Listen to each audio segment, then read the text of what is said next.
Mali, la Zambie, la Tunisie, la Côte d'Ivoire, la RDC, le Cameroun, ce sont là les équipes qualifiées pour le quart de finale de cette 4e édition du CHAN qui se déroule au Rwanda. Rwanda 2016, c'est une compétition internationale organisée au niveau de la CAF, justement pour promouvoir les talents africains. Bonjour madame, mademoiselles et messieurs, merci encore une fois de vous retrouver nombreux sur ces plateaux d'Avenir Sport. Avenir Sport va devoir décortiquer pour vous avec Ben Ngoï. Bonjour Ben. Oui, bonjour Olivier Pengongo, merci. Mais aussi avec un invité spécial, Lucien Miguel. Il est manager, il vient du côté de l'Angola, un passionné du ballon rond parce qu'il est ancien joueur. Bonjour Miguel. Bonjour Olivier. Bonjour à vous tous, fidèles téléspectateurs de la radio-télévision du groupe L'Avenir. Comme annoncé au début, la compétition qui a commencé à 16 aujourd'hui va devoir se dérouler à 8 à partir de demain. Mais la République démocratique du Congo, vainqueur de la première édition, et parmi les challengers, l'équipe de la RDC va devoir aller chercher les titres, mais surtout en commençant par éliminer les pays organisateurs. Ben Ngoï, Ibenge Croix, le coach de la RDC, dit que la RDC jouera ce match avec un mental de vainqueur, la rage des vainqueurs, le souci d'aller encore une fois en finale. C'est vrai qu'on a gagné quand on était à 8, quand ça ne s'est organisé qu'à 8. Aujourd'hui, à 16, la RDC n'arrive plus à franchir cette étape des quarts de finale.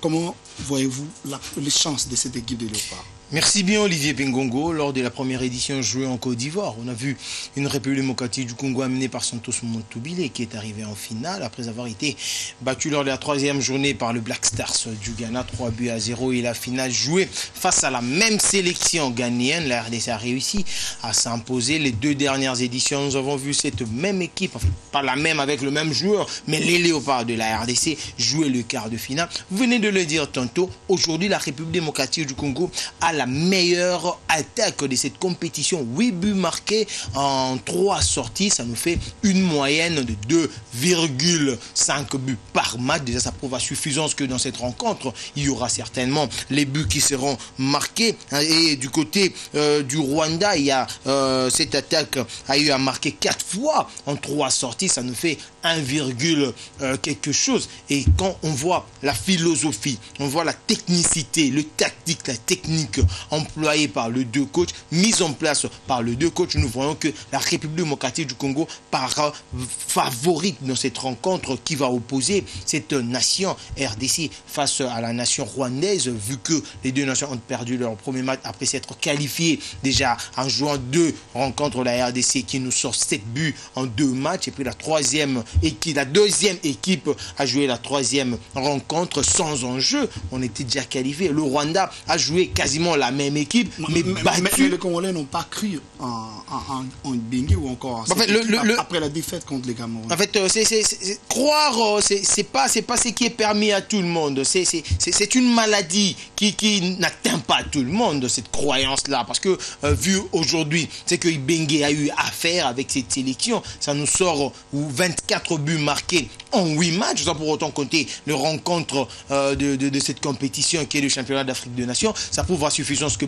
Ibenge a fourni des efforts pour que son équipe puisse être au niveau où son équipe est. C'est une équipe qui a vraiment marqué. Les 2 équipes ou les 2 nations qui vont devoir jouer les quarts de finale ont eu à encaisser 5 fois et la RDC a encaissé 3 fois lors de la dernière rencontre, alors que le Rwanda en a fait 4. C'est déjà ce qui fait que la RDC part vraiment avec un mental fort, un mental haut, et les joueurs sont mobilisés, sont moralisés, et Florent Ibenge pousse ces joueurs à cette victoire qui est vraiment une victoire de taille face aux pays organisateurs. Déjà en 2009, on a vu la République démocratique du Congo éliminer la Côte d'Ivoire. Et s'il faut reculer encore, on a vu en 1998 la RDC battre le Burkina Faso. Quand on descend encore en 1974, on a encore vu la RDC. Déjà, ça prouve à suffisance que la République démocratique du Congo réussit devant les pays organisateurs. Et déjà, ce sont de signes indiens qui ne ratent jamais.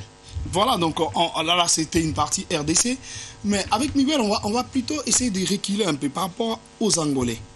Florent Ibenge dit, avant les matchs, qu'on va aborder ces Angolais, nous les connaissons, on les a joués le jour de l'indépendance. Mais arrivé en compétition, qu'est-ce qui a expliqué les débâcles si rapides de l'Angola dans ce premier tour qui s'est terminé? Moi, je pense qu'un match n'est pas l'autre. On parlait d'un tournoi, de gala, et là on parle de vraies compétitions internationales. Exactement. Donc je pense qu'à ce niveau-là, le Congo a été mieux préparé et que l'Angola n'a pas maîtrisé son sujet. Donc ça se paye cash et voilà, l'Angola à la maison et le Congo en quart de finale. Et pourtant, l'infrastructure au niveau de l'Angola, vous qui habitez là-bas, vous le savez que c'est mieux développé. Les moyens sont mis. On voit Kabuki achète pas mal de joueurs. Mais qu'est-ce qui fait que ça ne décolle pas? Pourquoi cette formation angolaise quitte la compétition si tôt? Avec autant de moyens, ça devait mieux préparer une telle compétition. Mais ce n'est pas les infrastructures qui jouent. L'Angola a des bonnes infrastructures, d'accord, ok. Mais les résultats, c'est sur le terrain. Et je pense qu'on n'a pas su le faire. Et voilà, il faut revoir nos gammes et se préparer pour le futur. L'Angola, comme le Nigeria, descendait au lycée. Tous les moyens sont là, des sponsors à hauteur de millions, alors que la RDC, soutenue que par son pays ou encore le Rwanda, apparemment les nations soutenues par les politiques arrivent à bien émerger, que c'est là qui ont des sponsors et des lobbies capables d'amener le football plus loin, contrairement à ce qui se passe en Europe. Qu'est-ce qui peut expliquer ça? C'est pour ça que moi j'appelle beaucoup à la conscientisation du football congolais, des acteurs du football congolais, dirigeants, fédérations, acteurs qui sont les joueurs et tout ce qui est autour. Quand on parle de moyens, c'est vrai qu'il y a des moyens à l'extérieur et il n'y en a pas au Congo. Mais au Congo, il y a du talent. Et avec organisation, je pense que ce talent peut éclore. Et c'est ça qui ramène les sponsors et c'est ça qui ramène l'argent tout autour du football. Le goût que le spectateur reçoit par rapport aux acteurs sur le terrain, je pense que ça attire les gens, bien sûr. Oui, mais le Congo va très mal.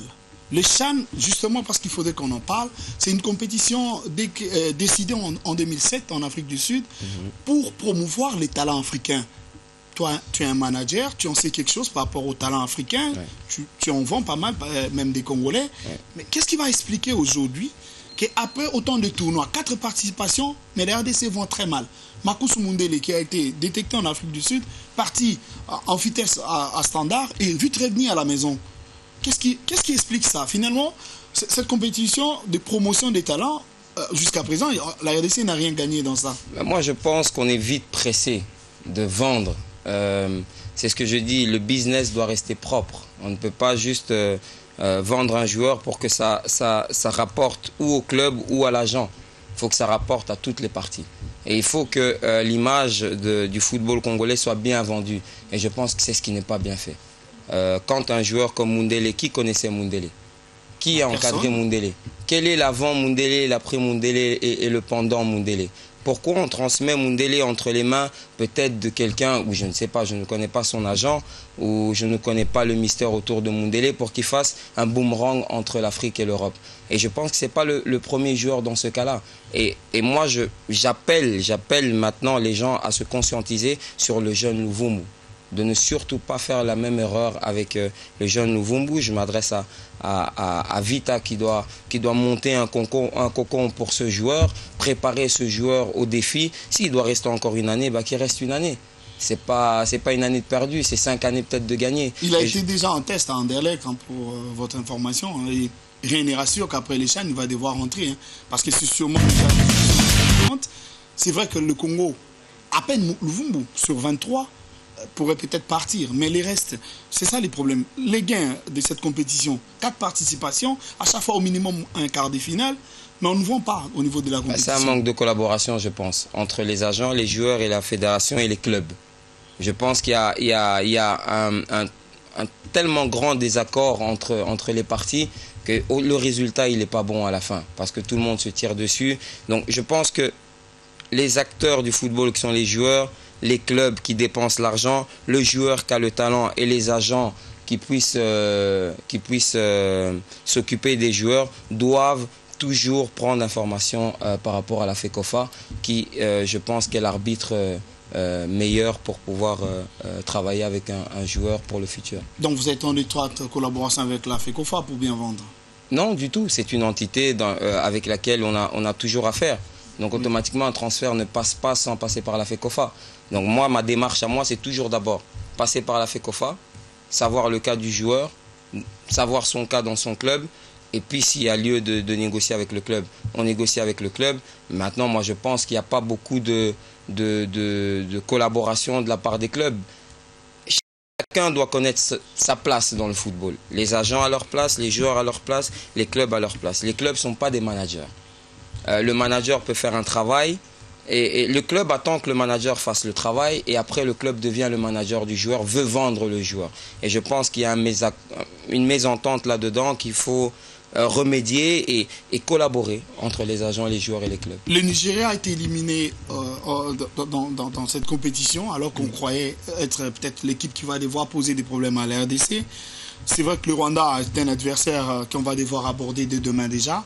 La République démocratique du Congo est très bien préparée par rapport à ces matchs. On a suivi les coachs Florent Ibenge qui disaient que le mental des garçons est monté au bloc parce que le souci, c'est de battre le Rwanda. Et battre le Rwanda, ce n'est pas seulement un aspect. Ce n'est pas seulement l'aspect du terrain, mais ça a un aspect revanchard. Avec toutes les guerres et tous ces éléments, il estime qu'il est temps aujourd'hui que sur un terrain de football, que les garçons mouillent les maillots jusqu'à la dernière seconde. Le propos de Florent Ibenge, depuis qu'il a commencé la compétition en tout cas, c'est pour la première fois que je le trouve aussi rassurant. Quel atout il a? Parce qu'aujourd'hui, d'ailleurs, nous le savons, Baoumé est blessé au niveau des entraînements. Sûrement, Bangala va devoir être décalé de ses côtés. Mais comment il peut être aussi rassurant à 24 heures d'un match aussi important? Avant que la compétition, la 4e édition du championnat d'Afrique des Nations puisse se jouer, on a vite vu que la République démocratique du Congo avait des atouts que les autres nations peut-être n'avaient pas. On a vu que la République démocratique du Congo, avec ses joueurs qui venaient de l'association sportive Victoria Club et ceux qui ont joué du côté du Tupuzo Mazembe et vu aussi ce qui évolue avec certainement le dernier club Motema Pembe, le Football Club Renaissance du Congo, on a vu que ces talents-là, on a vu que ces joueurs-là avaient vraiment du potentiel. On a vu que ces joueurs avaient répondu. Florent Ibenge nous a donné une première liste, une pré-liste de 32. Les 32, personne n'était sûr, mais il y avait de bons. Et Florent Ibenge a vu dans le 32, 23 qui pouvaient certainement bien défendre les couleurs de la République démocratique du Congo dans ces championnats, dans cette compétition. Et Florent Ibenge, lorsqu'il a perdu ses matchs, Florent Ibenge l'avait dit que lui, il va tourner son effectif. En tournant son effectif, il a reposé ses cadres. Et ces cadres tels Joël Kimwaki ou encore, s'il faut voir, Bopunga, le Malissa au milieu de terrain, Munganga et du côté attaquant, on a vu Bolingui qui déjà de la première à la deuxième ou encore des Léopards de la RDC face à l'Éthiopie ou encore l'Angola. On a vu la manière dont Bolingui avait bien joué son rôle, lui proposer, lui donner, lui dit par Florent Ibenge, il a bien joué. Et aujourd'hui, après cette rencontre, Florent Ibenge l'avait dit après la rencontre face à l'Angola qu'il faudrait oublier, face à l'Éthiopie plutôt, qu'il faudrait oublier cette victoire et bien jouer. Et là, il a cette envie-là de bien faire. Il a cette envie-là de beaucoup faire et de donner le meilleur de lui. On a toujours dit accessum secundum principali. L'accessoire suit le principal. Florent Ibenge, même au sein de l'association sportive et club, même avec la sélection senior A, même avec le A', Florent Ibenge veut le bon, le meilleur pour que son équipe puisse monter en puissance.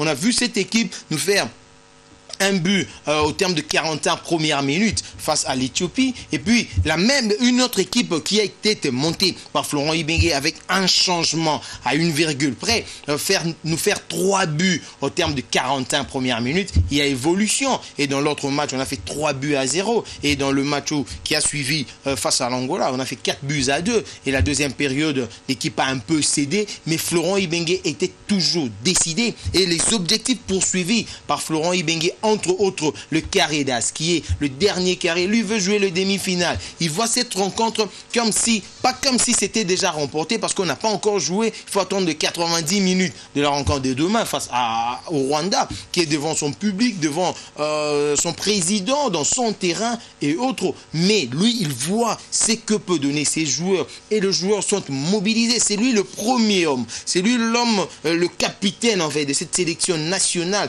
parce que c'est lui qui a l'Ouzous et la Bouzous, il a l'usage et la disposition. Nous remettons la jouissance pour que nous puissions jouir de cette équipe, mais il a son équipe, il connaît son effectif et c'est un effectif qui répond effectivement au vouloir de ce que le coach veut pour que cette équipe puisse être compétitive. Et voilà la raison pour laquelle, quand Florent Ibenge s'est présenté par devant ce joueur, il a moralisé ce joueur. C'est lui le premier moraliste, c'est lui le premier à dire de mots à ce joueur. Il a amené ces joueurs vers le devant. Voilà la raison pour laquelle Florent Ibenge, vu aussi ce que ce joueur donne, il croit que cette victoire est certaine. Ben c'est vrai, hein. Bon, croire en une victoire, c'est vrai contre le Rwanda, mais il va rester le Mali, la Zambie, la Tunisie, le Rwanda, la Côte d'Ivoire. Bon, le Rwanda, on le joue, la Côte d'Ivoire et le Cameroun. C'est vrai que le Cameroun nous a battus en phase de poule, mais les équipes probables de battre la RDC dans cette compétition, Miguel, quand on regarde le Mali, une très bonne organisation, demi-finaliste en cadet dans une Coupe du Monde, vainqueurs de U23, ils ont gagné la compétition, champion d'Afrique en jeunes. La Tunisie, tu connais les infrastructures. Est-ce que la RDC a une chance de passer ces gens, des pays aussi organisés dans l'encadrement des jeunes? Je vais peut-être vous étonner, mais moi j'en ai fait mon favori dès le premier match. Parce que avoir Luvumbu dans votre équipe, c'est déjà, comment je peux dire, dans une grande sélection, il y a toujours un grand leader. Et moi, je vois en Luvumbu un grand leader et il le fait très très bien. Donc, qu'est-ce qui doit se passer dans ce match? C'est l'équipe jouer pour Luvumbu et Luvumbu jouer son football. Et là, je pense que le Rwanda n'aura pas vraiment son mot à dire dans le match. Et puis, il y a aussi une chose, c'est que ce n'est pas le moment des critiques. Les critiques viennent à la fin. On est en pleine compétition et les gens ne doivent pas critiquer avant, pendant... Et les critiques, c'est seulement après. Il y a un moment pour les critiques. Et là, il faut laisser les acteurs ensemble, l'entraîneur. Parce qu'on parle du coach Florent. Il veut. Bien sûr qu'il veut. Mais est-ce que tout le monde le veut? Est-ce que les joueurs le veulent? Est-ce qu'ils ont conscience de ce que l'entraîneur veut? Est-ce qu'ils parlent le même langage que l'entraîneur? Ben ça, on va voir ça. On verra ça contre le Rwanda. Et puis, on n'existe que par des matchs pareils. On ne peut pas exister sans des matchs pareils. Et ne pas gagner ce match, c'est ne pas exister. Donc c'est ça, je pense, que le coach Ibenge veut transmettre à ces jeunes. Et je pense qu'avoir Luvumbu, c'est un luxe. Vous ne gérez que par Luvumbu et pourtant, plusieurs fois mis sur le banc par Florent Ibenge. D'ailleurs, lors de la 3e journée, Luvumbu, qui devait commencer le match, a été mis sur le banc pour un comportement discourtois. Il n'a pas été correct quand on le fait sortir à 10 minutes de la fin du match. Il refuse, il fait la tête. Est-ce qu'il ne se croit pas déjà arrivé? Ça, c'est un problème aussi dans les mentales des Congolais. Parce qu'il a été puni justement pour avoir commis ces gestes-là discourtois en refusant de saluer son coéquipier qui devait prendre sa place. Ben écoutez, justement, les gens, au lieu de toujours voir la négativité des joueurs, moi je pense que c'est bon, c'est bien pour la suite. Je ne pense pas que le comportement est bon, mais si on va au plus profond du joueur, de Luvumbu, je pense que c'est juste une envie d'être là, de toujours être là sur le terrain, de porter le maillot de l'équipe nationale, d'honorer ce blason et de donner le meilleur de soi. Maintenant, le coach n'a pas été content, c'est lui le mettre à bord, et voilà, la sanction, elle sera là, elle est là, on ne sait pas, mais je pense que le coach sait gérer ce genre de joueurs et dans le monde du football, c'est fréquent. Donc ce n'est pas un cas grave comme les gens aimeraient peut-être le faire croire. Un junior Baometo absent, une formation qu'Ibenge aurait rêvé, c'était celui sûrement qui nous a produit contre l'Angola. Elle était très active avec 3 milieux défensifs, une défense de fer, Baometo, Joyce Lomanissa, Bopunga et puis Kimwaki. Privé de Baometo, obligé de recaler Bangala, mais Bangala n'a pas la puissance de Baometo dans les montées, monter et revenir. C'est un joueur constant, il se défend, il ferme, mais il n'est pas aussi rapide que Baometo. Ben, tu ne trouves pas que là, c'est déjà une tache noire avant les matchs? Non, pas une tache noire, je dirais pas cela. Olivier Pingongo, Florent Ibenge, en dehors de 11 qui vont devoir jouer, ou le 11 qui ont eu à jouer la rencontre face à l'Angola, il y a encore d'autres joueurs qui ont fait banquette, et ce sont aussi de bons. Et il peut, tant bien que mal, choisir un joueur qui peut qui peut jouer le rôle joué par Bangala. Il a essayé Jikaji contre le Cameroun, ça n'a pas marché. Il a été en fait, à côté quand j'ai été à côté, il peut toutefois prendre Bangala, faire jouer Bangala comme latéral droit, et puis prendre un joueur comme Ricky Toulengi et le mettre pour qu'il puisse mener le jeu, ou encore remettre le classement qu'il a eu à jouer face à cette sélection éthiopienne, et tout en demandant à ce que le rôle que peut jouer Loussa Dissou puisse être, que Loussa Dissou puisse maximiser ses efforts, et que Munganga ainsi que Bopé puissent multiplier le leur pour que Loussa Dissou puisse distribuer le ballon, ou encore faire du 4-4-2 tout en ajoutant un autre attaquant à la pointure de Mundele. Mundele va faire le 9 de pointe, comme on a toujours dit. C'est ça le problème. Un 9 de pointe. Il n'opte pas pour un choix tactique totalement offensif. C'est la fermeture et on se projette devant en bloc. Déjà s'il faut se projeter en bloc, Bolingi Mpangi peut bien le faire. On a vu Bolingi Mpangi être le premier rideau défensif de la République démocratique du Congo. On a vu Bolingi Mpangi jouer le premier rôle que pouvaient jouer les autres joueurs. Donc Bolingi Mpangi peut reculer d'un cran, et puis on prend un joueur comme Mundele, et puis prendre Mundele, mettre Mundele à la pointe de cette attaque congolaise, et laisser Luvumbu ainsi que Meshak Elia, et leur dire de bien jouer, de descendre en bloc et de monter en bloc, de bien défendre, de chercher pas à subir, mais à faire subir, à agir et non à réagir. C'est une équipe qui peut faire ça, et Florent Ibenge est capable de pouvoir nous faire jouer ces jeux-là au terme de 90 minutes face à la sélection angolaise et face à la sélection rwandaise. Miguel, vous avez un mot à ajouter? Les gens vont dire que je suis vraiment fan de Luvumbu, mais je pense que on est en train de donner peut-être des responsabilités, comme Ben le dit, à peut-être des joueurs qui ne sont pas capables de gérer cette pression, ou des joueurs qui sont bons dans leur position. Maintenant, je pense, pourquoi ne pas centraliser ces consignes sur un joueur qui est Luvumbu, qui est capable de bien le faire. Responsabilisez-le, je pense qu'il a l'âge pour ça.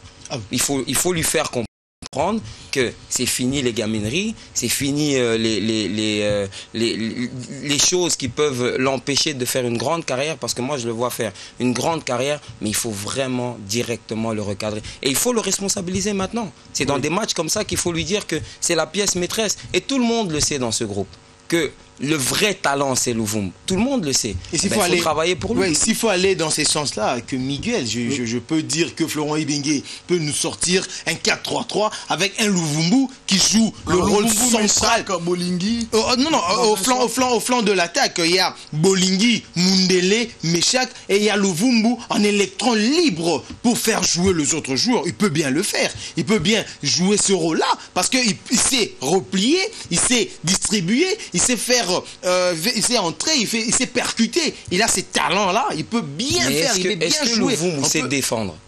Oui, il est très bon en récupération. Il est très bon en récupération. Est-ce qu'il le fait tout le temps? Oui, il le fait. Il faut le faire à chaque match. Il faut le faire à chaque match, et pas... non, c'est pour ça qu'il faut responsabiliser les autres à travailler pour lui. Il faut les habituer à travailler pour lui. Parce que au moment où lui, il oublie de faire son travail défensif, il faut qu'il y ait des chiens de garde. Oui, mais déjà quand nous avons... Vous savez, quand on regarde les schémas que nous propose Florent Ibenge, on a du mal à croire qu'il y aura un joueur qui va devoir se sacrifier pour l'autre. La disposition est celle d'abord d'empêcher l'adversaire de nous agresser, et après de se projeter devant. Et dans un schéma pareil, on ne peut pas prendre un joueur comme la star. Ibenge utilise tous ces gamins dans les soucis de les mettre au même niveau et de fournir les mêmes énergies. Mais par rapport au schéma que vous voulez on n'est pas en formation, Olivier. C'est pas de la formation, là. Malheureusement, c'est ce qu'a déclaré Ibenge après le deuxième match, que ces jeunes gens ont beaucoup d'immaturité. Ils ne sont pas si matures, parce que quand on a moins d'énergie, il faut moins les débourser en attaquant. Il faut au contraire les garder, parce qu'on menait déjà 4-1 devant l'Angola. Au lieu de gérer les matchs, ils se sont encore exposés, alors que physiquement, ils n'étaient pas au point pour répondre à de tels assauts, parce que moindre contre-attaque, l'équipe était exposée. C'est cela les vrais problèmes. Les béabas, les fondamentaux, n'étant pas enseignés, parce que c'est des garçons qui sont sortis parce qu'ils sont des spécialistes du football, ils sont nés avec, ils ne sont pas passés par les écoles, ce sont des autodidactes. C'est cela le problème. Est-ce que Luvumbu est-il prêt psychologiquement, au-delà de son talent, vraiment à diriger ça pour qu'Ibenge puisse prendre un tel risque? Écoutez, dans le football mondial, on l'a vu, on a écarté Eto'o et Ronaldinho pour laisser l'espace à Messi. Exact. Et je pense que dans le football congolais, il faut savoir faire de l'espace pour pouvoir éclore un talent. Je pense. Donc pour vous, il faut qu'Ibenge le fasse maintenant. Le meilleur joueur de ce CHAN en ce moment, c'est Luvumbu. Faut pas se cacher. Et le Congo, pour moi, c'est mon favori pour ce CHAN. Et je vous dis, aujourd'hui, si on doit craindre le Rwanda, c'est qu'on s'arrête en quart de finale.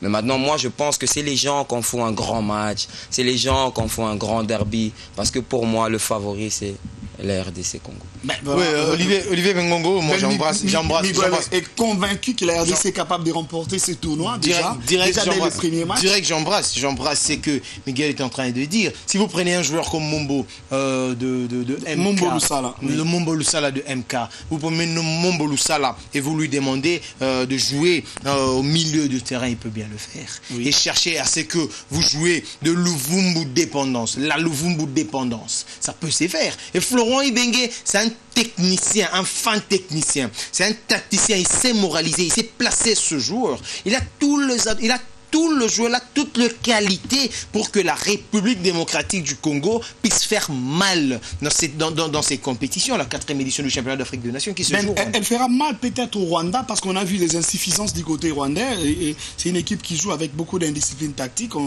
Ils ont été corrigés d'ailleurs face aux Marocains à cause de ces grosses faiblesses, bien que la présence de toute la nation, même le président de la République était présent.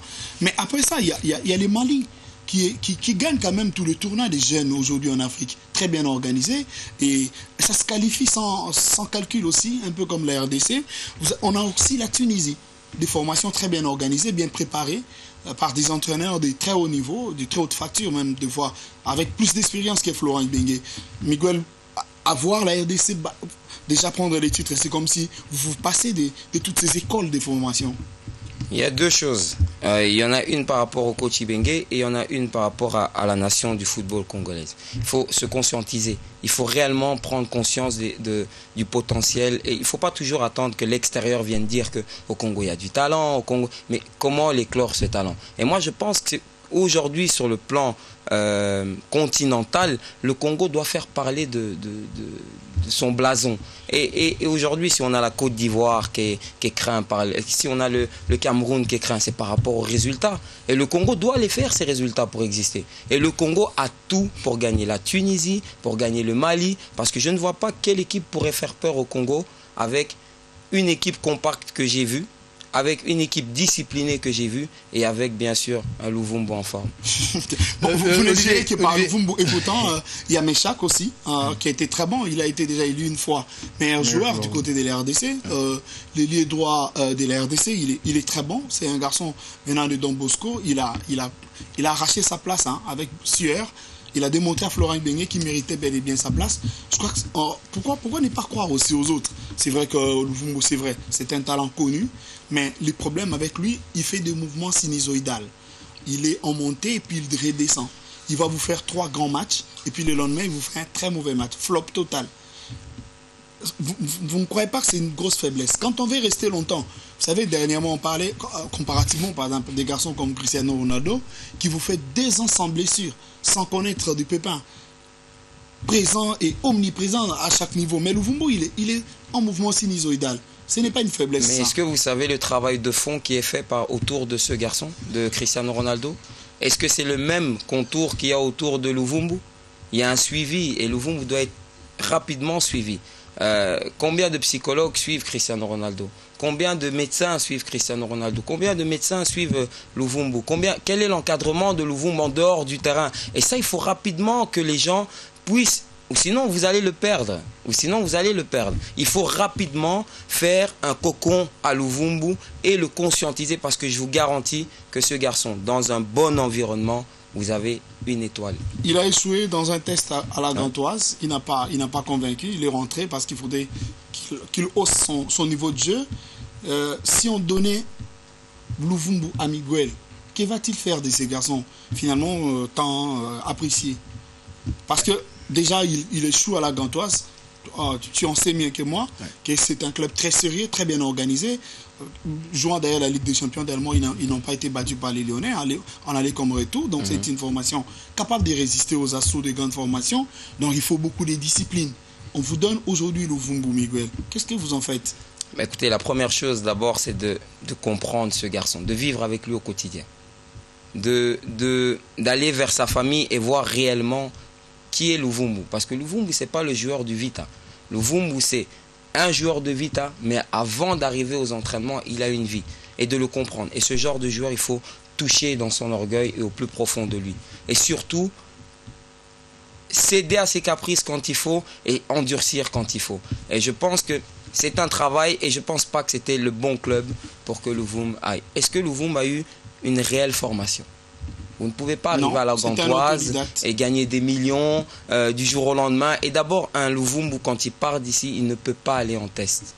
Quand il quitte ici, il doit aller il y a test et essai. Moi, je pense qu'un essai, qu'il sait que j'ai un contrat, je gagne mon argent, parce qu'il doit manger. Je suis bien logé, je suis dans de bonnes conditions. Tandis qu'un test, il y a une pression, vous n'êtes pas sûr. Vous rencontrez des gens qui ne sont peut-être pas accueillants. Il faut veiller à ça. Il ne sait pas parler flamand. Il n'a pas cette rigueur flamande. Et je pense que c'était pas le moment. Et Luvumbu ne peut pas partir. Luvumbu doit partir comme des joueurs comme Dembokani. Il quitte le pays des Chancel Bemba. Il quitte le pays avec un pré-contrat ou un arrangement entre les deux clubs. Et là, il y a moins de pression sur le joueur. Les gens l'accueillent différemment. Et lui se sent dans... Et puis, quand il part avec qui? Qui l'accompagne? Il part seul. C'est une mauvaise chose. Oui. C'est peut-être quelqu'un qui a ses habitudes, peut-être qu'il a un meilleur ami, peut-être qu'il a un oncle en qui il a confiance, que vous avez besoin de ce personnage pour garder ce joueur concentré au cas où il baisse de niveau. Je pense que ces choses-là, il faut faire...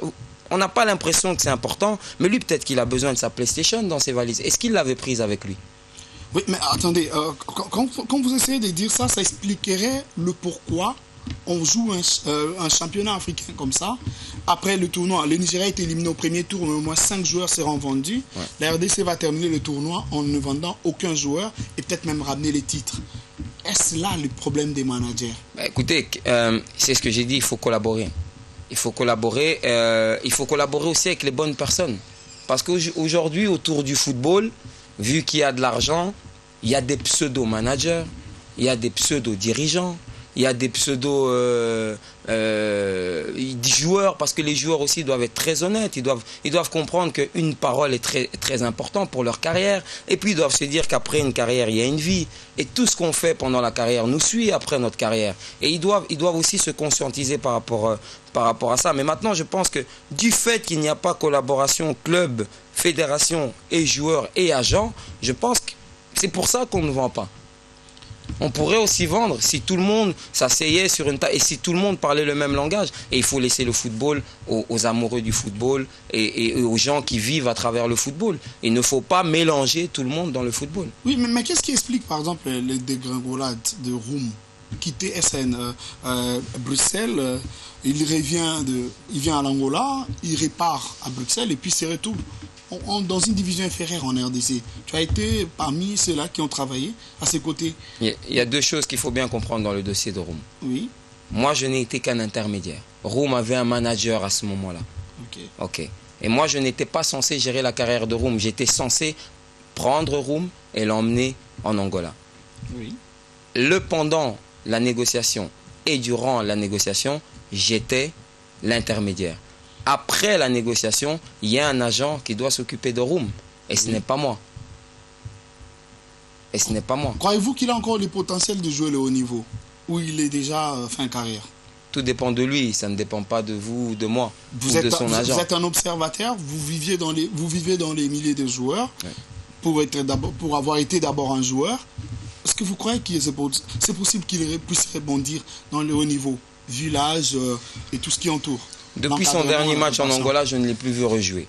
Donc je ne saurais pas faire une analyse sur Roum tant que je ne l'ai pas vu jouer. Et je pense qu'aujourd'hui, on n'est pas au moment de faire des analyses. Il est grand, c'est un grand garçon, c'est un grand joueur, c'est un grand monsieur dans le pays. Et je pense qu'il sait quel est son devoir s'il veut retrouver le haut niveau. Parce que je pense qu'ici au Congo, le haut niveau, ou c'est l'Europe, ou c'est l'équipe nationale. Oui. Donc à lui de de faire ce qu'il a fait. Oui, exact, d'arriver à intégrer. Nous allons lentement, mais sûrement vers la fin, parce qu'il nous reste à peine 1 minute. Les chances des Léopards, quel pourcentage vous estimez la victoire des Léopards demain contre le Rwandais? Si le garçon sont concentré, ça nous donne 75%, parce que déjà, nous avons de bons joueurs, nous avons un coach qui va leur dire de remporter le match, pas seulement pour eux, mais aussi pour toute la nation congolaise. Et puis après, ils ont un objectif à pouvoir atteindre.